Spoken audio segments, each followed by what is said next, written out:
The game Ethereal World was released 10 years ago as a dating sim aimed at a female audience but ended up attracting a large number of male players. It allowed players to play a wide variety of characters, from simple but very effective ones to very complex but ineffective ones. Among them was one useless character, particularly notorious for his difficulty level and horrible facial features. There was also one pervert who controlled this character for 10 years, a player who controlled Buck White. He took a sip of coffee from his best mug and noticed that new messages had appeared on the forum. The player was surprised that there was a final boss, since the game is essentially a dating sim, and he thought that it usually ends when he meets one of the characters. Is it really impossible to defeat this boss? Since this is the same famous ranker, the final boss. The player put his coffee mug aside and looked at the computer screen. It doesn't make sense that in a magical world there could be a monster with magical abilities that nullify magic. Many users say that their characters are being deleted, and maybe this is a mistake. Finally, he understood everything. The dark demonic dragon, the 13th moon of the Black Knight, appeared. The thing was that in the ethereal world there is a cult organization called the Dark Demonic People. Their goal is to help another world, under the name of the Gate of Personality, take over this world. And when this goal was finally achieved, something happened. A dark demonic dragon appeared. 90% of the continent has already been taken over by the forces of the Personality Gate, and until now, the player was only interested in the game with players, not the story. But now, everything is a mess. Now he too could not avoid fighting this creature, but it was worth a try. An icon appeared on the screen, allowing the player to choose whether or not to fight the dark demonic dragon. The player decided to demonstrate his skills, which he had been honing for the last 10 years. The young man decided to fight this boss. Buck White was the only character in the game who could not use magic, despite the fact that everyone can use magic in the game. Because of this, even the most experienced players preferred not to play with him. Basically, he was worse than the average player. Of course, he could use a little magic, but only one. He could use the Shimmer spell. That was all that was available to Buck White. Buck White's Flicker spell allows him to move very quickly, randomly, over a distance of 3 to 10 meters. The direction he will move is random, so if he doesn't control the distance well, he will die instantly due to the speed and impact. On top of that, the cooldown time and mana cost are just ridiculous. There is also a penalty that he can't move for 2 seconds after using this skill, so anyone can learn it. But most people don't use this magic. However, Buck White has reached the level of a master of the Flicker spell. He can control which direction he moves, as well as choose the distance and cancel the penalty. It also doesn't cost mana since it doesn't even have a mana stat. Unlike other spells, Flicker was nothing more than a movement ability. But the player became obsessed with this character because everything depended on his skill level. For the past 10 years, he has played the only character in the game who does not use magic in battle. It was no wonder that he managed to defeat the final boss, which the system told him. The player really did kill him. Buck knew he was covered in ancient relics from head to toe, but he was still a worthless character. But the player was pleased. He decided to tell the community that he had killed the dark demonic dragon. But instead of publishing it, a message appeared on the screen that 90% of the world had been destroyed due to the game ending being reached incorrectly. Although the system informed Buck that he was the closest to achieving the true ending, he was offered to achieve the true ending after all. The player's vision blurred, and he could barely make out the computer screen in his room. Then he suddenly found himself in an unfamiliar room of an unknown house. The player could not understand where he was and what was happening to him. He saw an old cracked mirror near the wall and walked up to it. Buck White's reflection was looking back at him. It was definitely him. Buck looked around and realized that this was similar to Episode 1 of Escape from the Ethereal World game. This was a mission in Buck White's prologue. It was impossible, but one way or another it all happened. The young man put his hand in his pocket and pulled out a folded piece of paper, which turned out to be an admission certificate to Stella Academy. It was hard to believe, but this was definitely the game world, and he had to be Buck White. He needed to think hard. Buck remembered that the voice from the computer had told him to get to the true ending. But as far as he remembered, this game didn't have a true ending. There were just multiple endings. No one has been able to achieve the true ending in the last 10 years. But now was not the time to think about that, because if his memory served him correctly, dramatic events would occur immediately after Buck White woke up. The people chasing him must have broken into the hut. Buck looked out the window and realized that they were already there. The pursuers have already discovered the hut. Their leader ordered a search of her, and Buck frantically thought about what to do. There was a limit to how long he could run from them. Buck looked at the information window as if he hoped to find a clue there. A reminder appeared on the screen that he could use Flicker. With his body suffering from magic leakage syndrome, Buck White, who is unable to store mana in his body, had one hope: the spell he had practiced his entire life. Now the system was telling him that he could use the Flicker skill to fight against his pursuers. The only difference was that he used flickering in a game where he controlled his character with a mouse and keyboard, and now he had to act in reality. Meanwhile, the killers were approaching the hut. They were in a hurry. They were already very close to the place where Buck was hiding. There was no time to think. The only thing he could do was try to hide from them. The leader of the party pursuing Buck White grinned maliciously as he looked at the fresh tracks in the snow. He pointed to Buck's retreating figure to his subordinates and declared that he had found the bastard and they should pursue him. He ordered the squad members to prevent him from escaping. This was the first part of the training: escaping from pursuers using flicker magic. Buck White was well aware that his pursuers, who were wearing magic boots, were faster than him, so the only way to successfully escape was to use the shimmer. He ordered himself to calm down after all. He had already used the flicker countless times. The pursuers were very annoyed that this guy was not going to stop and give up. Buck noticed that they were almost on top of him, and the main drawback of the flicker is that if the user doesn't control the distance, they can collide with the object and die in an instant. The leader of the squad was already very close. He even raised his sword over his head to attack. At that moment, Buck White used flicker magic. The pursuer's sword cut through the air with a sharp sound, and the young man had already moved to another place. The pursuers realized that it was a flickering, and that the fugitive was most likely a magician. The commander ordered his subordinates not to lose heart, and explained that after using the flicker, the user is always paralyzed for 2 whole seconds, and this is good for them. Here he saw with surprise that Buck was still moving. White ran through the forest and thought that he should use the uneven terrain to his advantage. After all, players who can't learn to control the dashes at this stage will never be able to reach the next episode. In fact, 99% of the players who played Buck White couldn't even pass the tutorial. And even the 1% who did pass the tutorial couldn't overcome the flicker distance control wall and continuous flicker. The leader of the pursuers decided that Buck was crazy for using blink in such terrain. He ordered the people in his squad who knew how to use magic to move forward and attack this guy from a distance. 3 mages separated from the squad and rushed forward.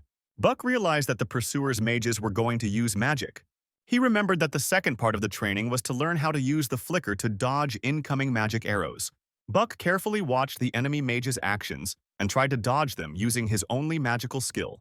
In the game, he could see everything that was happening behind him, as it was happening on the monitor, so he could dodge them. Buck saw a message in the information window that he was using the skill Magic Leak Syndrome, Sixth Sense, and Cognitive Acceleration. So far, he has successfully competed with the 3 magicians who are sending magical discharges at him. He managed to use flickering in time and avoid dangerous projectiles. One day, a magic arrow almost hit its target, creating a huge crater next to him. It was very close and very dangerous. Buck White told himself to concentrate even harder. He realized that he was just a few steps away from the final part of his training. Finally, he found himself at the edge of the canyon, and this was where the third part of the training began: crossing the canyon using the shimmer. Several snow-covered boulders hovered above the abyss. The only way to cross the canyon was believed to be the ability to perfectly control the shimmer. Buck knew that according to the plot, he would be able to meet some passing magicians and escape, and then the training would end there. To pass this part, Buck White must cancel the flickering spell, which occurs after 1/10 of a second at the perfect time. There were about 20 floating boulders in the canyon, and if he fell through even once, he would die right there. Doing it in a split second is much harder than saying it. Buck was angry at whoever came up with this kind of training, but in his heart he knew it was a doable task. The pursuing squad was right in front of him, making Buck's task difficult. His opponents were closer than he expected. The distance between him and his pursuers was about 100 meters, and since his flickering lasted for 3 seconds, that was not enough time to cross the canyon. Buck came to the conclusion that the most likely way for him to survive was to kill them all. Buck White looked down at the rocks hanging over the abyss, over which he had to cross the canyon. But first, he had to deal with his pursuers, although it seemed madness to him, because he had never participated in a real fight.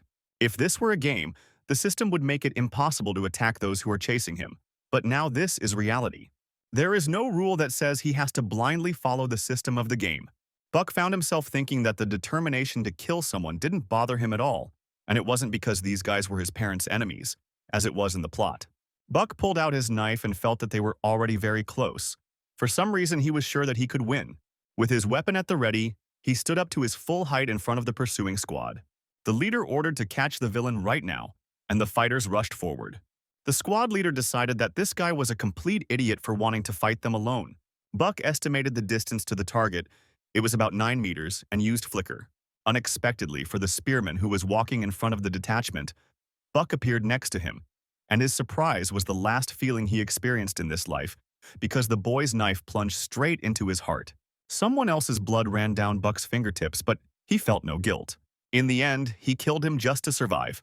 The slain enemy was picked up by the squad members, but they could no longer help him. Meanwhile, Buck White ran towards the canyon again. The enemies rushed in pursuit, and Buck thought that although he had dealt with one of them, the next attack would not be easy for him. He was still deciding what to do. Here he noticed that he had been outflanked, and his pursuers had not given up their attempts to capture him. It was clear that they wanted to use magic again. The squad leader ordered the magicians to open fire. With difficulty, Baku managed to avoid a powerful attack of fire arrows. White used his skill, which he mastered, in time. The leader of the pursuers stated that the fugitive had a reason to behave so brazenly. He was surprised that the guy wasn't there, and Buck appeared behind him with the help of a flicker. One of the features of the flicker magic was that it retained the same momentum before and after use. Buck attacked powerfully. Everything happened so quickly that no one in the squad had time to understand what had happened. Another enemy fell dead in the snow. Now only 2 remained from the squad. Buck decided he needed to finish them off before the rest caught up with him. The squad leader said that the guy in front of him was very strange because he had amazing reaction speed for a magician. He asked Buck who he really was. Buck thought his reaction speed was indeed faster than most professional gamers. But that was only when they were talking about games. Buck couldn't dodge these people's attacks forever, especially at close range. He had to finish them off as quickly as possible. The leader, squinting slyly, told Baku that he had already figured out his fighting style. He uses flicker and a dagger. The leader decided that as long as he protected his face and neck, the enemy's dagger would not even scratch him. The commander held a huge sword in his hands. He suggested that Baku attack and used the Ice Wave skill, and the young man activated flicker. The leader was confident that he was in control of the situation and could already imagine Buck's face wincing in pain. But he didn't expect that this guy would appear in a completely different place than he was supposed to. And, screaming in surprise, he retreated. The swordsman couldn't understand why the man who used to run away like a rat was now attacking like a lion. Buck, standing over the body of another fighter, thanked him for helping him become a better man. The commander, his face red with anger, promised to destroy Buck. Buck, having taken possession of the spear of the fighter he had killed, rushed towards the leader. The experienced swordsman thought that Buck, using the flicker in a frontal attack, was trying to lure him into defense by throwing a spear and aiming his knife at his side. He was sure that he would not allow this upstart to do so. The leader decided that now he just needed to attack while the enemy was close to him. However, the guy, using flickering, disappeared from his sight and, appearing in an unexpected place, stuck his dagger into his chest. It seems that Buck had planned to attack the swordsman from the front from the very beginning, and with this, the episode of escape from the pursuers was completed. Buck White sat in the snow, breathing heavily, looking at the status screen that informed him that he could claim an additional reward for completing the storyline in a unique way. He looked at the bloody dagger that lay next to him and thought that this was definitely not a dream. This was his first flicker, his first battle. Besides, it was his first kill, but he killed a man to survive himself. Baku wanted to leave this place immediately. Then the young man changed his mind and returned to the corpse of the slain enemy, although this left some kind of bitter aftertaste. But he had to think realistically, and he had no money. The dead man only had about 2 million credits in his pocket, which was roughly equivalent to 2 million won. But it was still better than nothing. Now the problem remained to be solved. How to cross this huge cliff. On the opposite side of the canyon he saw people and, waving his hand, drew their attention to himself. It was a group of mages who appeared in the training part of the story. They noticed Buck and asked if he could cross the canyon, and the young man replied that he was already on his way. The girl, who was among the traveling magicians, suggested to her colleagues to wait until this guy crossed the abyss. The young mage objected to the girl and said that in order to cross this cliff, he must be at least a third-class knight. Could this boy do such a thing? Meanwhile, Buck White, using his only skill, flicker, jumped from one floating rock to another. The magicians who observed this miracle wondered what kind of new jumping type of magic this was. The The girl mage determined that this was the flicker skill. Although the flicker could not control the direction and distance, the guy did it skillfully and no one could understand how this was possible. Suddenly she saw two human figures on the opposite side of the cliff, but it was not known whether they were the boy's companions.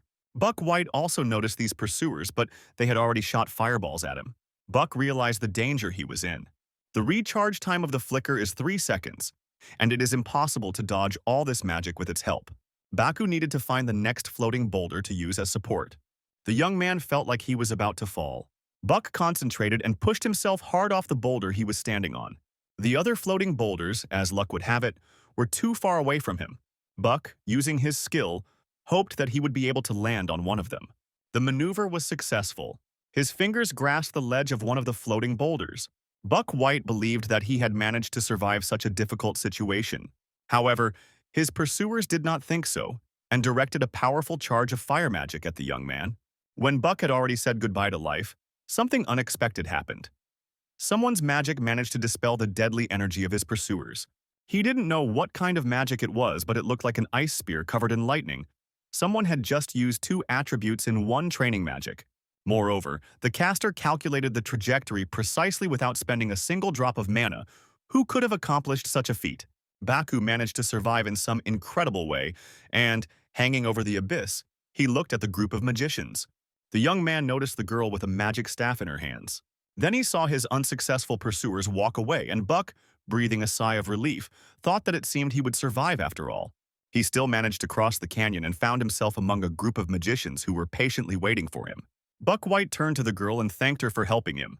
She replied that she did not do it to get any gratitude, so he should not pay any attention to it. Buck thought that this girl had the most beautiful voice he had ever heard in his life, but she was very difficult to communicate with. In any case, these people are known as bandits who rob nearby villages, but in reality, most of these activities are carried out by the cult of dark demons. Buck White smiled. But that's where it all ends. As soon as he escapes from this cliff, he will enter the territory of the magicians, and the dark demons will no longer be able to pursue him. After all, they don't even know who he is. Here, Buck saw on the system screen that the second episode was starting. Entering Stella Academy, and decided that it would not be difficult. His face twisted into a displeased grimace. He would have to go through school days again at this age. The wagon in which Buck White was dozing moved slowly along the snowy road. The fatigue and nervous tension of the last few hours took their toll. He dreamed of himself as a little boy with a book in his hands. He told his mother that he would definitely become a magician when he grew up. And she, smiling in response, said that she believed in Baku. The book he held in his hands was a magical message that his mom and dad had given him after going to great lengths to buy it. Then Buck firmly decided that he would concentrate on studying and not disappoint his parents. He studied the book so diligently that he sometimes even fell asleep while doing this. It came as a surprise to everyone to learn that Buck had mana leak syndrome. Buck couldn't and didn't want to believe it. Buck White dozed and couldn't tell if these were Buck's memories or his own. A pale sun appeared from behind the mountains and morning came. Buck opened his eyes and saw the magician sitting opposite him, who was just about to wake him up. They arrived in Lizosha, a satellite city of Arkanuim, and decided to take a break here. Buck White climbed out of the wagon and stretched with pleasure, loosening his stiff limbs. He noticed the attentive gaze of the magician girl who saved him in the gorge. Buck wanted to greet her, but the girl turned around and went the other way. The young man was still glad that the timeline was closer to modern times rather than the Middle Ages, although magic did exist in the ethereal world. But in safe cities, trains, portals, and flying ships have been created so that one can travel long distances in comfort. Right now, they must go to Lizoicha to board the flying ship as well. Lizoicha is located on the way to Arcanium, and the real episode will begin there, in the City of Magic. Arcanium has famous magic towers, as well as knightly orders of magicians and 5 famous academies, and the academy with the most powerful magicians and the most outstanding students is Stella Academy. Because of this, Stella was full of geniuses and nobles from all over the world, and he still didn't understand how Buck White managed to get into this establishment. Then Buck remembered that he still hadn't tested his skills. He opened the information window and was pleased to note the increase in all of his skills. He was especially pleased with the 6th sense and the acceleration of detection. He would have already been dead if not for these 2 skills. Buck complained about his cursed body, which prevented him from accumulating mana in his body. The mana leak syndrome was to blame for everything. It's a kind of birth curse that Buck White had, but it allowed him to detect mana around him with a sixth sense. This also allowed him to sense any approaching attacks even if he wasn't looking in their direction. The detection acceleration allowed him to perceive events as if time had slowed down if a threat or attack was approaching him, at a speed greater than the human could detect. This is a necessary skill for Buck White, since he can't use mana. But he can only use the sixth sense for a short time. It takes a lot of mental power, so after using it has quite serious consequences. But the stats that were revealed in his status window were actually pretty good for starting stats. The original Buck White had very low sensitivity, but it seemed to take away some of the stats from the character the player turned Buck into. In the world of Ether, there is not just one level, but one for each characteristic. Skills are represented in the form of levels, characteristics. The maximum level is 9 stars, but it is almost impossible to achieve.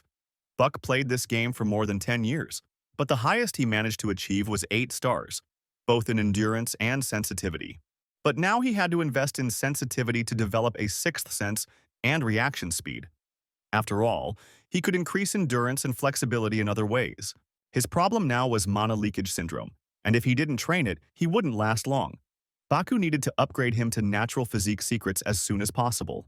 The way to strengthen the mana leak syndrome is in Stella Academy, meaning he has no choice but to enroll in the academy if he wants to stop the end of the world and cure his syndrome.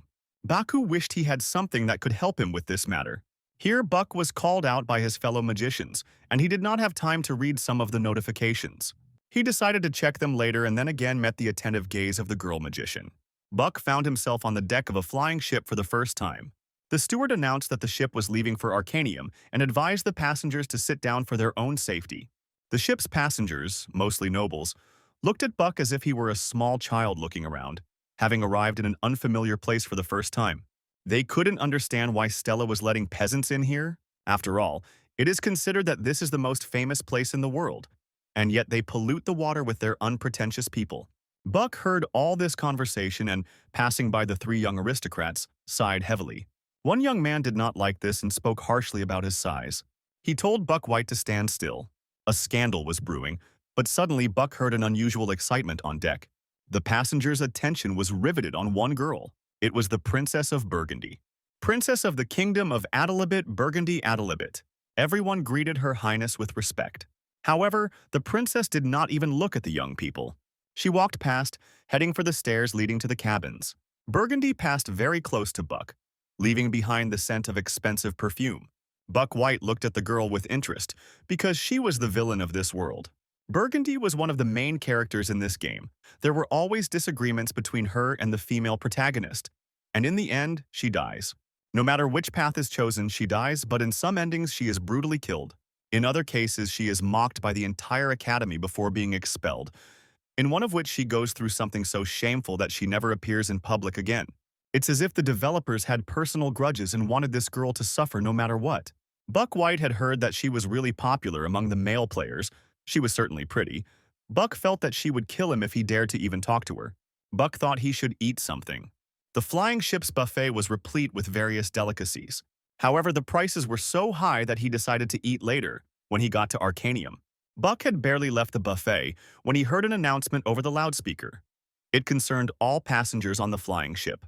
It was announced that the ship would arrive at Arcanium in 10 minutes and everyone was invited to go to the first floor. And Buck thought that finally it was all beginning. In any case, this was his reality now. He had to start. Buck thought with pleasure that it was good that he had managed to cope with this. But can he really survive in this Stella Academy and in this world in general? He wished he had something that would help him survive in a situation like this. And then he remembered that he forgot to look at the notifications, and he urgently needed to check them now. On the information screen, he saw an offer for a special reward. It was an upgraded version of the items he used in the game and an upgraded version of the skills he had acquired, as well as experience. It seemed like there was at least some commercial ethics in these systems. Buck attempted to use returning light or flash praise, but the system indicated that the value of the requested item was too high and indicated that it would be significantly reduced. After searching, it was revealed that the new skill was an advanced version of the flicker skill and could not be acquired by Buck. However, the reward could be used to slightly improve the flicker skill. The message also stated that due to Buck's lack of storytelling ability, the rewards could not be fully realized, and the young man knew that the force that drives the development of the plot is called the power of storytelling. Buck White realized that the system couldn't provide him with late game items because he was still a newbie. Then Buck asked the system, "What about Bulbul's glasses?" The system checked the request and concluded that it was possible to receive points, and Buck agreed to receive this item as a reward. Buck White never thought that the day would come when he would actually wear this thing, because Bulbul's glasses are an item that contains all the information he collected during the game. In the ethereal world, it was impossible to remember and read information about the monsters being hunted or the knowledge acquired, so players developed various items to store information in their own way. Buck did it too. The young man opened Bulbul's folder. There were alchemical materials, hunting grounds, a dungeon, and monsters. Buck decided that was enough for now. Since this is actually real life, Buck couldn't say how well he could perform using the game system, but with these glasses he would be able to regain half of his abilities that he had before. Suddenly, Buck saw a girl with a book in her hands, and someone called her by her name, Azel, meaning the eldest daughter of the traitor Dutch Mulf. The gossip asked his interlocutor how she dared to show up here, and he asked her to speak more quietly so that Azel would not hear them. Buck could use the glasses function to register or check information about a character in the story. He learned that Azel Mulf is a fake heroine, an ice lightning sorceress who drinks pickle first when she eats pizza. She is the eldest daughter of Duke Mulf, whose death led to the collapse of the family. Azel will also die later. Ethereal World is a game based on the original fantasy novel Love Not the Princess. This novel is about the heroine Azel, who lost her entire family. She grows up facing the plans of the villainous Burgundy and eventually ends up with the male protagonist. Her plan of revenge completely disappears, and the male heroes protect her. The novel has a sad ending after harsh reviews from readers, but the problem is that although the game world is based on the novel, the plot is completely different. The game introduced an original character named Flame, who took on the role of the main character, and in addition, this character named Flame had a backstory. She was a woman living an ordinary life in the modern world, who regularly enjoyed reading Loveless Princess and was brought into this world. So, unlike in the novel, Azel became a fake heroine in the game, while Flame became the real heroine. Despite numerous attempts and efforts by many players, it is said that she was unable to survive any of the routes, resulting in her being pushed out of her position as a true heroine. However, Buck White had nothing to do with it, but for some reason it seemed to Baku that he had seen this girl somewhere before. Or maybe it was his imagination. Stella Academy was located in a luxurious location and was majestic. All the students of this famous academy gathered inside the main building. The monk-like man on the podium said that the dark demonic people are magicians, who have mastered the otherworldly powers and turned into monsters. Even at this moment, the dark demonic people continue their invasion. Opening personal gates or liberating ancient dungeons, they invade the magical world from the other world. Their purpose as magicians is to protect the world from the forces of darkness. The speaker said they would hold a swearing-in ceremony for the 4 students who were accepted with high scores, as well as a freshman representative. He invited the students to come up to the podium. The faces of all the chosen ones were shining, which corresponded to their position as the main characters. But the brightest of those present was the freshman representative, Max Jung, the student who scored the highest number of points. Max Jung is a character who, with a 9-star mana status, has potential close to the deity realm. He is a natural-born genius among geniuses who can control all the elements in this world. Buck thought that even if he couldn't achieve the true ending, he should at least try to avoid the bad endings by turning Max to the good side. But it was entirely up to Flame. It depends on how she acts from here on out, since Flame, who is from the same reality as Buck, might be able to get along well with her. Things will get complicated, however, if she considers him an enemy and Buck faces rejection. But since he has the advantage in terms of information, he shouldn't risk anything. Flame is a fantasy romance author, and he's a fantasy romance game author, and he's made a solemn vow to himself to do just that. Moreover, the heroine has a special ability to purify dark demonic people. But besides this, the girl even has an ability that allows her to impoverish those around her. Being around Flame will definitely affect him too. Buck saw his role as supporting the main characters from afar. If possible, he should avoid contacting them. And in the meantime, the Academy entrance ceremony was completed and the episode of Entering Stella Academy was also over. In the Academy auditorium, the students took their seats. A lot of time had passed since Buck graduated from university, and it was strange for him to feel like a high school student again. But it was still nice. The presence of a gold watch on every student of Stella Academy proves that he is a student of the most prestigious Academy of Magic. If a person had this watch, they would receive much better service than those with most of the magical warrior licenses, and Baku was eager to use it. His pleasant thoughts were interrupted by the voice of the teacher, who entered the podium and ordered everyone to take their seats. He announced that they were about to begin their examinations, so everyone must put away all unnecessary items except writing materials, and those who wore glasses must undergo a preliminary examination. It was strange that there was an exam after the entrance ceremony, but Stella Academy's curriculum is more rigorous than most Korean universities, and they have to take an exam even on the first day of school. The teacher announced that this was an exam on the organization of classes, which was held for admission to a certain class. Buck White studied the exam questions and had no idea what was written there. They were quite difficult questions. He knew that the class placement exam was not related to the entrance exam, which was known to be insanely difficult, and was used to sort students into FA and S classes. Of course, most of the game characters belong to the S class. On the other hand, Buck White, who was the last of the 1,141 students to enter the academy, could be considered to have been automatically enrolled in Class F. He got in, and whether he should fill out the blank page of the test, Buck looked at Max Young. This guy had already finished his exam paper and he was bored. In general, Max's characteristic trait was boredom. He was born into the most powerful family in the world, and since he has the most brilliant brain and talent in the world, everything came too easy for him. That is why, depending on how the leading female actor behaved, Max Young's character could be defined as evil or good. The dark demonic people who work to destroy humans would obviously be very interested in Max. In any case, looking at geniuses, Buck compared them even more with himself. Then he got the idea to use Bulbul's glasses to solve the exam questions. He actually used them quite often during the game to gain additional skills by studying in the library. He had nothing to lose, so he took the glasses out of his pocket, and the teacher, seeing this, became interested in them.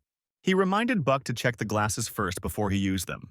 The master examined them carefully, turning them over in his hands. Buck's soul sank into his heels, because if it was discovered that there was magic in them, he could easily be expelled from the academy. At this time, the system reported that the missing part of Bulbul's glasses had been found, and Buck mentally asked the system not to move.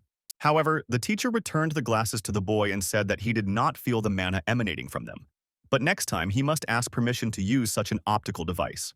With a sigh of relief, Buck put on his glasses and actually saw the answers to the exam questions. It was a jackpot because he could get first place in this indicator. At this rate, he will definitely not get an F class and may even go to A class. The teacher told the students that the exam was over and they had to hand in their work, and Buck was surprised that he only managed to answer 3 questions. The young man thought with annoyance that it was obviously his destiny to study in Class F, and it seemed that this exam was too difficult for Buck White. Suddenly, Buck saw the angry face of the teacher in front of him, who ordered him to give back the glasses right now. He looked at Bulbul's glasses again very carefully and muttered that it was absolutely impossible. Then he sent one of the students to fetch Dr. Grian. Buck couldn't understand that this had happened to the teacher, because he had even clearly written the order of the answers so that he wouldn't be taken for a cheater. Had he really been caught? Professor of Magical Engineering. Dr. Grian carefully examined the glasses handed to him by the teacher. The teacher said that the fact that this guy solved one question definitely raised suspicions. He felt that Buck White had cheated, but the professor replied that he did not feel any magical energy from the glasses or his items. This student definitely solved the exam problems using his own abilities. Grian advised Professor Longhill to apologize to the student and expressed his joy at having seen something like this in his life. Hill admitted that he had made a mistake and apologized to Buck, who knew that he had indeed cheated. If the original functions of the glasses had still worked, things would have been very problematic indeed. Professor Longhill's office was located in the central building of Stella Academy. He sat at the table and looked through the students' test papers. His attention was again drawn to the answers to Buck White's exam questions. A female colleague asked the professor if he had the exam papers for this year's first-year students in his hands. Professor Edeltiman, a member of the Council of Elders of the Stella Academy, added that she had heard that there were especially many interesting first-year students this year. Long agreed with her and said that this was Princess Burgundy from the most famous family of the Flame Kingdom. Yemery Skalvin, the crown prince of the Skulvan Empire, who completely outdid all of his older brothers in the struggle for the throne. Honor Van, successor to the master of the Full Moon Magic Tower. Edeltamen told the professor that she heard that it was not easy to ask exam questions when there were so many elite students from famous families on the exam, and there were certainly many interesting questions this year. Long replied that he was glad that she liked the questions. As Professor Edeltamen noted, this year's placement test included a new type of question, the first three questions being the kind that would be difficult for students who had been studying in the usual way. There was a test of flexibility. If it's a problem that the student still can't solve, can he quickly skip it and move on to the next question? The second asked students how they would solve a problem that had not appeared in any of the textbooks they had studied so far. The professor declared that the age of magic, where rote memorization and theory prevailed, was over, and the age of struggle with the use of quick judgment and creative thinking had arrived. However, these questions were not destined to be answered. More than 1,000 out of 1,141 students left these questions unanswered. Of the remaining 100 students who attempted to answer these questions, most were unable to give a single correct answer. Among the new students, only 3 answered all 3 questions correctly. Max Jung, the child prodigy of this century who appeared like a comet but whose origin is unknown, followed by Flame, who entered the school on the recommendation of the principal despite being a commoner. And Buckwhite answered these 3 questions. Max and Flame are considered geniuses, but he is sure that Buck had the lowest score when he entered. Long did not expect this guy to solve these questions, especially considering that he could not solve any of the other problems. Edeltamen asked Long with interest why he was so interested in the new student's grades, and he replied that he felt there was a student whose grades were meaningless. The woman did not agree with him and stated that, after all, countless formulas and equations could not solve them. But he could not, knowing nothing. Long asked the professor if she thought the child might be a genius, and the woman replied that it might just be a coincidence. Long Hill pulled Buckwhite's personnel file out of his desk. There, he saw a note saying that this guy had received special clearance because his ability to control the flicker was highly respected, meaning that he was a child who had been personally granted clearance by the director, and he was different from the rest. Long thought that they would soon find out everything about this battle mage who specialized in flickering, whether it was a coincidence or whether he was truly special. Buck found out that the exam results were posted on the notice board, and he was worried about which class he would be placed in. He couldn't believe that he had to personally check what class he was assigned to. In the game, he could check it with just one click of the mouse. There were many people gathered at the notice board, looking for their names on the posted class lists. When Buck appeared at the notice board, many recognized him as the guy who got 0 points on the entrance test in the magic application section. The students couldn't understand how such a person could get into Stella. Baku didn't really care what people were saying around him. He just wanted to check what class he was in and leave, although that didn't matter at all. After looking through the lists of classes F and A, Buck did not find his name. He couldn't fail because he only answered 3 questions, could he? Suddenly, he heard a conversation among the crowd of students concerning his personality. They discussed how even the worthy students who ranked high only got into Class A, so why did Buckwhite manage to get into Class S? Buck couldn't figure out what was going on and decided to check the S-class lists. He was very surprised to find his name on this list. At first, he couldn't understand why his name was written there. It couldn't be. After all, the most special grade that all students dream of is Class S, the place where the best students of the magic school gather. It is different from other classes in that each class has many students and classes, and Class S has only 41 students and only 1 class. It seemed like a mistake, but he was actually assigned to Class S and would now encounter the main characters more often. Communicating with the main character will only shorten his already short life even more, and he can't even change classes. He'll just have to try his best not to show himself. Buckwhite decided that he could manage somehow. Holly Eaton, professor of fire magic, gave Burgundy a resounding slap. She accused the princess of answering 3 questions incorrectly, when even Azel of the fallen Mulf Duchy answered 2 questions correctly. Holly was furious that Burgundy couldn't answer the questions correctly that even the insects answered, meaning that the princess was even lower than the insects. Eaton told her daughter to think of herself as a bug. Burgundy meekly agreed with her mother. After that, Holly softened a little and looked at her daughter with even a hint of pity in her gaze. She told Burgundy that she couldn't allow herself to become like her mother, who was kicked out of the kingdom and was holding on to some stupid professorship. She couldn't become a disgrace to the kingdom. She hugged the princess and added that Burgundy must become better than her sister. The girl didn't understand what Holly meant. She simply lives the way she was taught, solves problems the way she was advised, problems made up of magic she has not learned, spells of shapes she has not memorized. Burgundy thought sadly, Why is everything happening this way? Why is she tormenting her? The students of Class S were seated in their seats and ready for the lecture. Buck White knew he was screwed. Of course he was beaten to the punch in a place full of antisocial weirdos, and he hadn't planned on hanging out with high school kids. His classmates continued to discuss the question of how Buck ended up in that class. Even their parents protested and asked the administration why this guy was in Class S. But they were told that Buck White had all the necessary skills to be in that class. Buck came to the conclusion that he was an outcast. But then again, these students had worked hard since childhood, so he would have been upset too if a notorious blockhead like Buck White had been in their class. But the class of the participant changes depending on his performance after each test. So this is normal, and Class S is not an exception here. Of course, there are very few cases where someone gets demoted. Will they really have a male student who will later move from Class A to Class C? Still, it was amazing for Baku to see all these game characters in front of him. In a few years, most of the students in this class will become famous all over the world, and about 5 of them also have the opportunity to betray the magical world, and Max Jung is one of them. It would be great if Flame could stop this from happening. At this time, Longhill came into the classroom and told everyone to calm down. The professor walked up to the podium and told the students that he was pleased to meet them, and although some of them had seen him before, he would introduce himself formally. He announced that he was an S-class professor, and his name was Longhill. Many students knew the name of this famous professor because the number of dark demonic creatures he hunted reached 4 digits. He is called a 7th-class magical warrior, but in reality, he is on a completely different level. Long, meanwhile, stated that there are many talented students in this audience, and in addition, there is one very unique student here. Long reminded that this academy is a place where they train combat mages, and once they become a magical warrior, they will receive a strict school education for 3 years.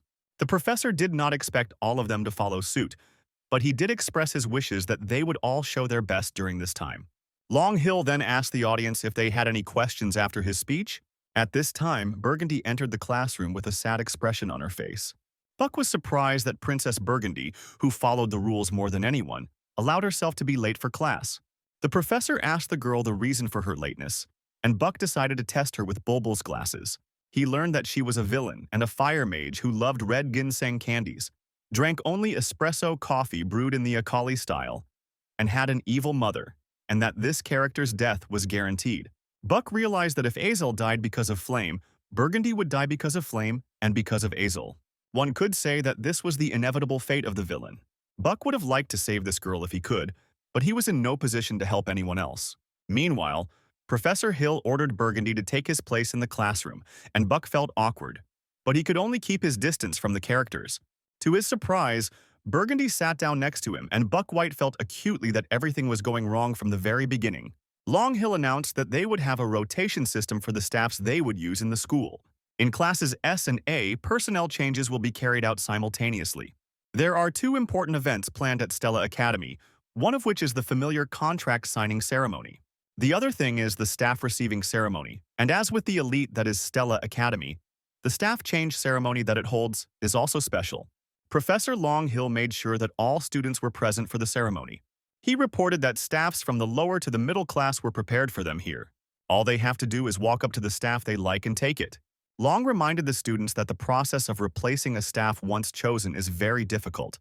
So he hoped that the students would choose carefully, and Buck reflected on the fact that they do not actually choose their staff, but the staff chooses its owner.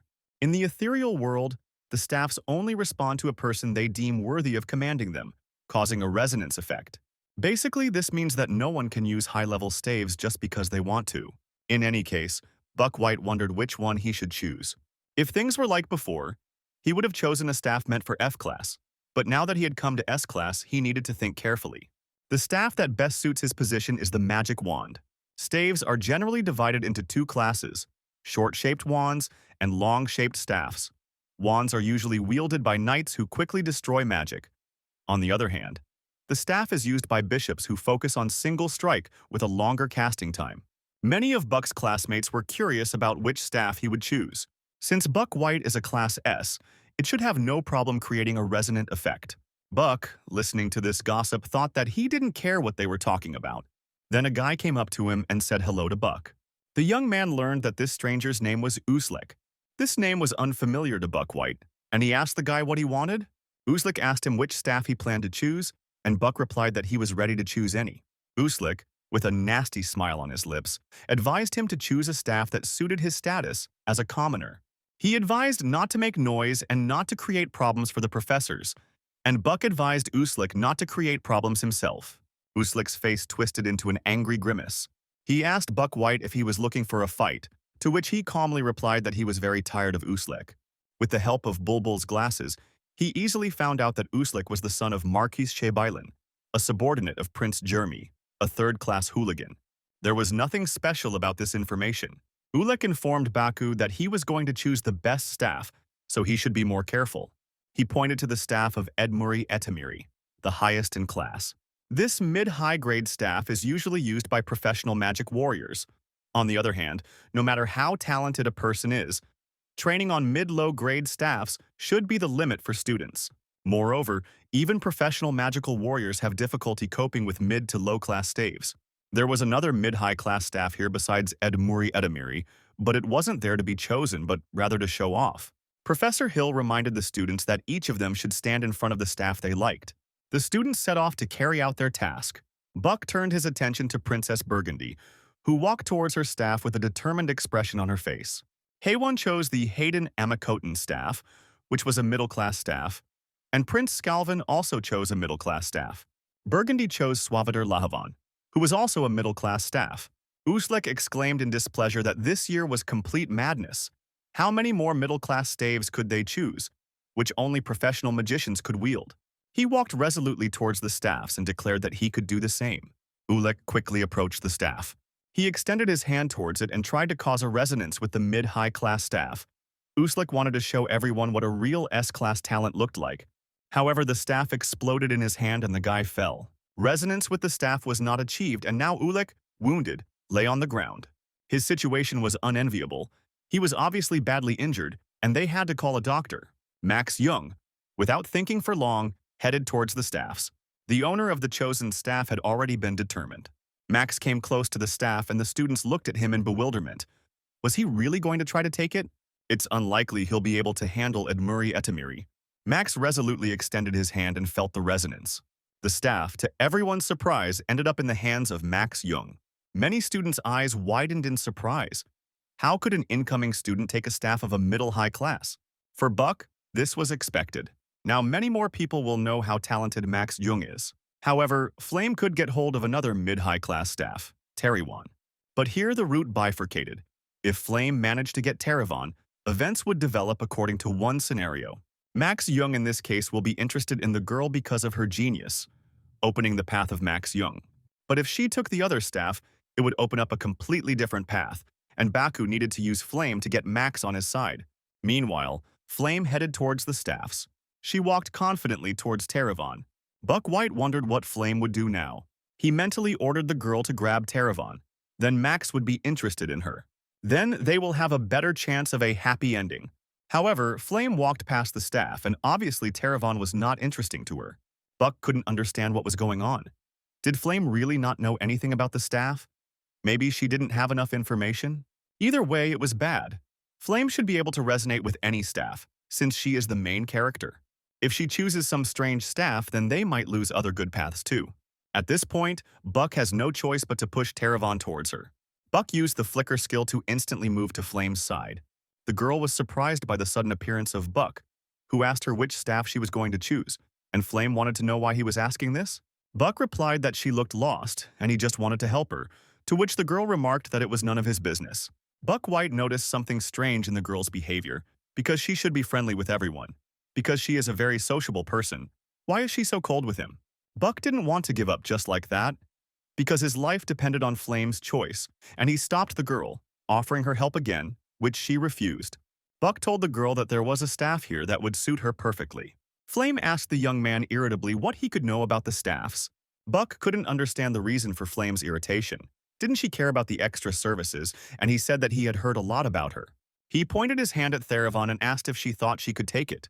Flame looked at the staff in surprise and asked if Buck really wanted her to take this one. Buck raised his hand and suddenly heard some noise. The staff immediately appeared in his hand, and this frightened him. Terrivan, strangely entering into resonance with him, found himself in the hands of the young man. Buck White couldn't even figure out how it ended up in his hand, since Flame was supposed to have it. The girl's face twisted into a grimace of surprise. She asked why he did it. The only talk in the academy was that this year 2 students managed to take and cause a stir among the middle-high class staffs.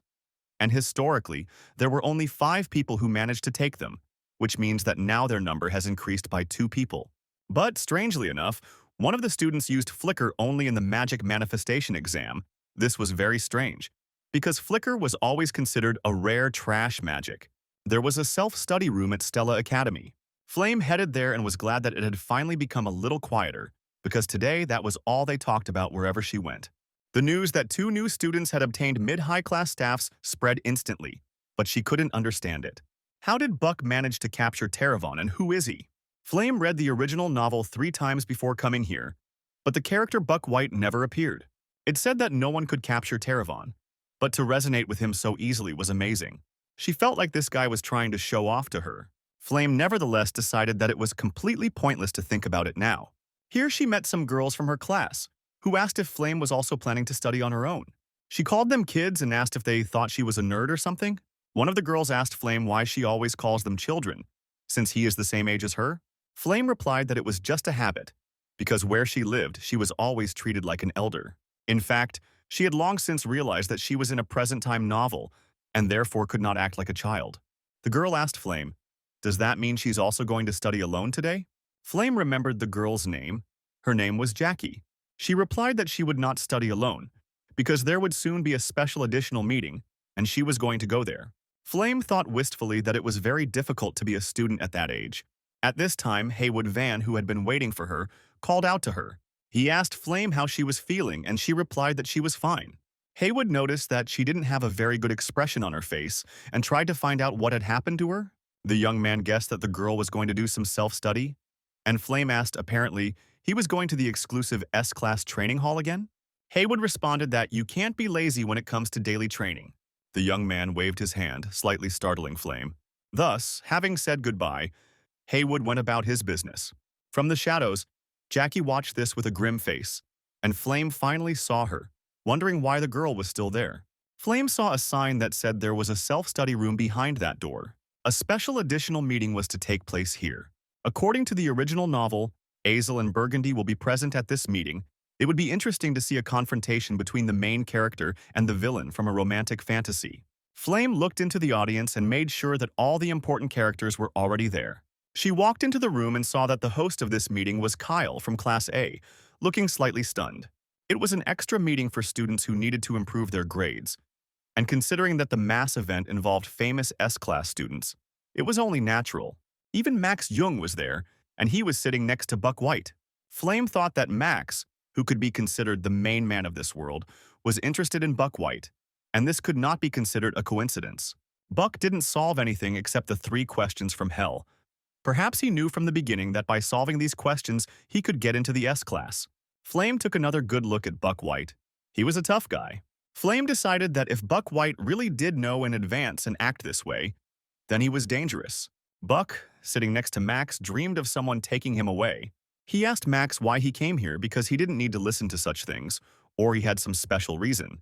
But Jung replied that he didn't have a special reason, and he was just told to participate in this because he had bad grades. Buck couldn't understand why Max was so interested in him. At this time, Kyle, who opened the meeting, said that today they intended to consider the task of the entrance exam. This entrance exam had a problem in the form of very difficult questions, which people nicknamed the 3 questions from hell. The guy said, not without pride, that he had managed to solve one of them. Kyle heard that Buck White got the lowest score on the entrance exam.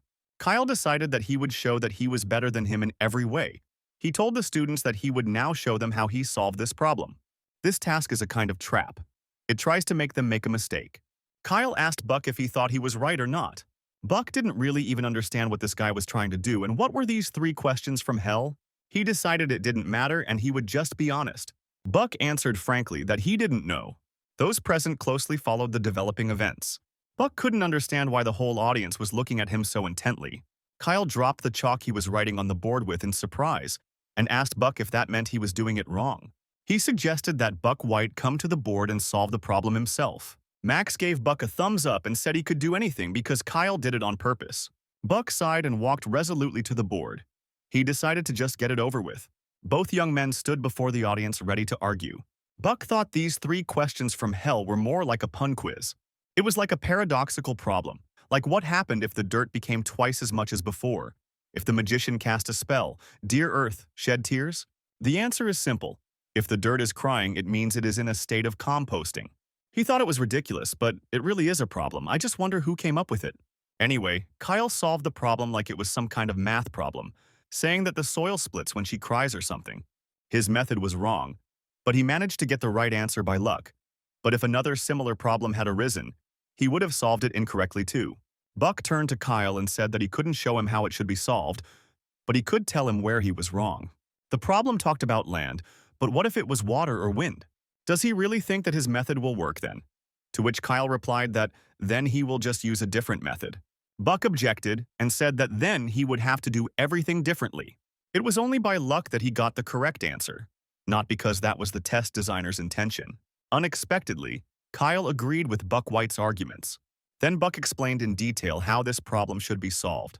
It was so entertaining that the other students wrote down his words, and instead of arguing, Isel and Burgundy were distracted by this problem. Max Jung said goodbye to Buck and said he hoped to see him tomorrow. The guys smiled at each other and parted. When Max left, Buck thought that he didn't want to see him not only tomorrow but for the rest of his days. He didn't understand what attracted Max's attention, why he came to him. Suddenly he saw Burgundy on his way, who seemed to be waiting for someone. It was hard to guess who she was waiting for. Buck decided that it had nothing to do with him and decided to quickly pass by. However, he was unable to do this, as the girl called out his name. Burgundy said she had a question for him. Buck asked in surprise what exactly was troubling the princess. Burgundy asked why Buck didn't explain the solution to the problem earlier. The young man thought that it wasn't that he didn't explain. He simply couldn't. And how could one logically explain a meaningless quiz? Buck thought Burgundy had misunderstood something and said he had nothing to say to her. The girl nodded her head understandingly and asked if he simply didn't want to announce his decision in such a place. Buck thought that was not the case at all. The princess suddenly announced that she was ready to pay him compensation. So, no matter what he thinks, Buck has to explain everything to her. The young people went into the library and sat down at the table. Buck sincerely said that he didn't understand why the princess was paying him just for understanding 3 questions on the entrance test. And the girl explained that she had her own reasons, so he just had to tell her. He told the girl that she was wrong only in these 3 questions. Wasn't she ashamed to ask for help from him, who had all the other questions unsolved? Burundi responded that the only thing that bothers her is that she still does not know the solution to these problems. If she could find the answer, she was ready for anything, and Buck thought that she seemed to be a model student. He asked the girl why she asked him in particular. She is a princess, so she should have a lot of friends she could ask. Burundi replied that out of the 1,141 freshmen, if you count those who answered the 3 hellish questions correctly, there were only 3 people, including Buck White. Buck looked with respect at the girl who stated that these tricky questions should have been unsolvable, but Max Jung, Flame, and he were able to solve them. Buck asked in surprise, so these were trick questions and no one was supposed to solve them. And the girl in turn asked, didn't he realize this when he solved them? Buck realized that the people in Class S were complete lunatics, and now he understood why he ended up here. He also understood why Flame was holding him back. He didn't know all the intricacies of how this world was built. He didn't even know that such trick questions existed. But Flame is different because she read the entire novel without even knowing the plot of the game. She must know most of the plot parameters, like the 3 trick questions. With an outsider intervening in the game that wasn't in the original, Flame had no choice but to acknowledge Buck White's existence, so she had a reason for acting like that. Buck asked the princess if she had forgotten that she would listen to his request in gratitude for helping her resolve this issue, and the girl confirmed this. Buck said that his request was simple, to turn his staff into a magic sword. The blacksmiths of her kingdom should be able to do this without difficulty, to which Burgundy noted that only low-level mercenaries use such weapons, and he was a mage. Buck said it suited his style. He didn't really want to explain to the princess that he was crippled. Buck just asked the girl again whether she was going to do it or not. Burgundy replied that of course she would fulfill his request. Such things should be easy. Buck thanked her and said that he would then tell her how to solve the question on the exam test. The solution lies in changing the perspective. Burgundy's weakness in the house is that the magic she uses is strictly textbook and that the princess is stuck in a rut. She only realized this in her second year of study, after a serious defeat from Flame. Buck didn't think he could give her any important knowledge now, but he could push the girl in the right direction. He asked the princess if she knew what a trivia quiz was.